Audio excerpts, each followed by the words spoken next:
asked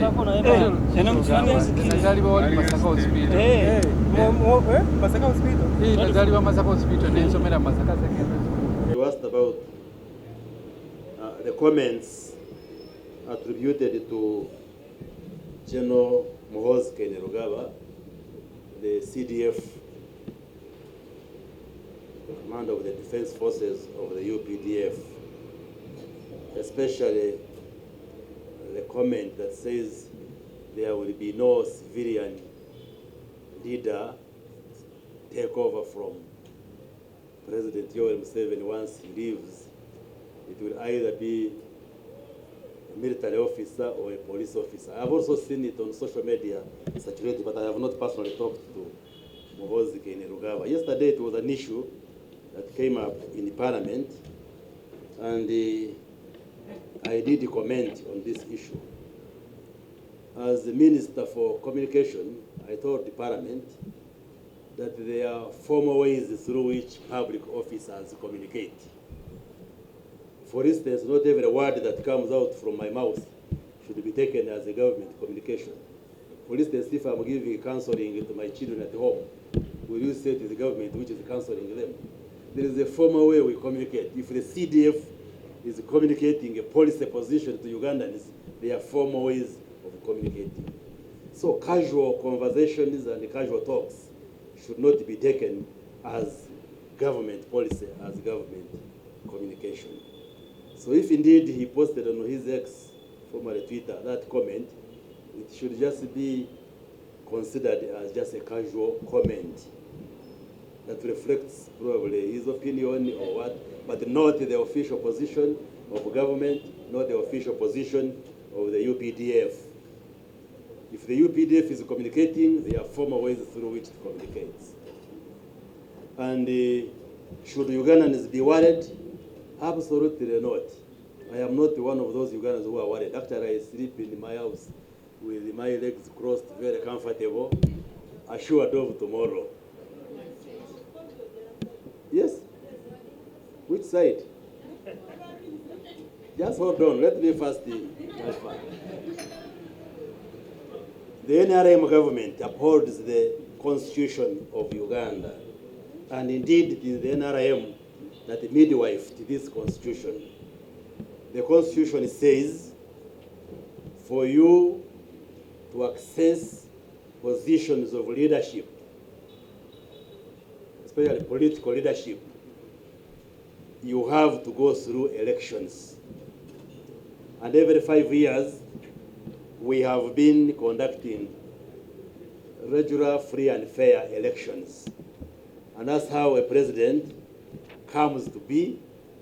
That's how I come to be a member of parliament. I didn't fall from heaven. That's how you have district chairpersons. That's how you have councillors. That's how you have LCs through elections. And indeed, the Electoral Commission has already issued the roadmap for the next cycle. And in early 2026, we shall have general elections to elect the president, to elect members of parliament, and other positions. And the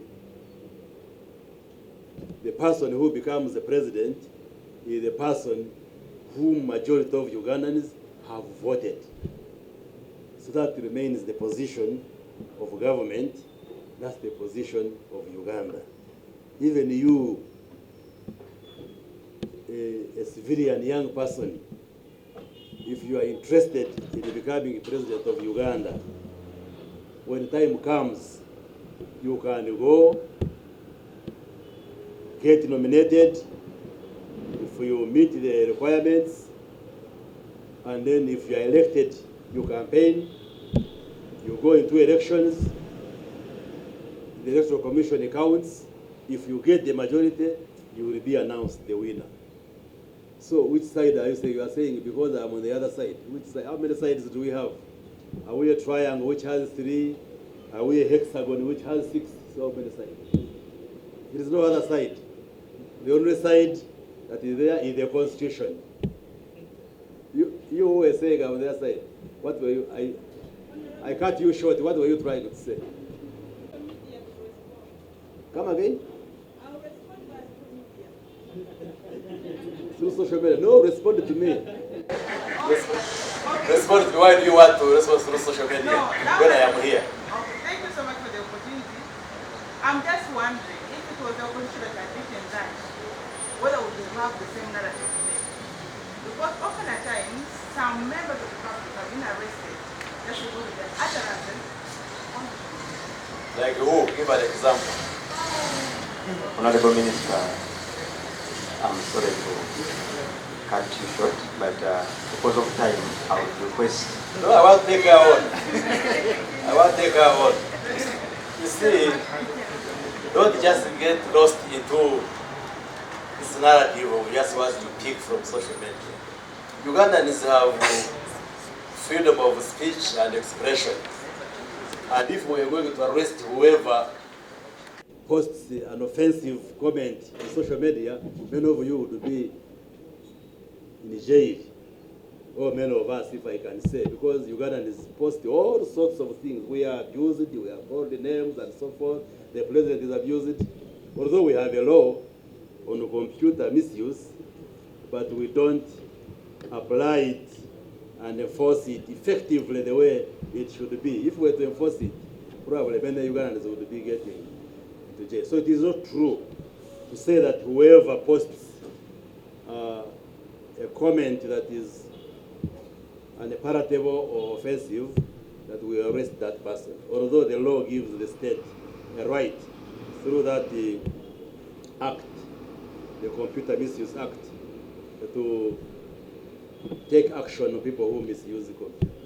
So Ugandans should not dwell much on some of those comments which come through social media. But as a ministry, I also want to tell you, and I had said this earlier, that we are soon coming up with measures, including technologies, that actually help us filter what we publish through social media. And we have always guided that Ugandans should use social media for development and not communicate things which are disruptive and add no value.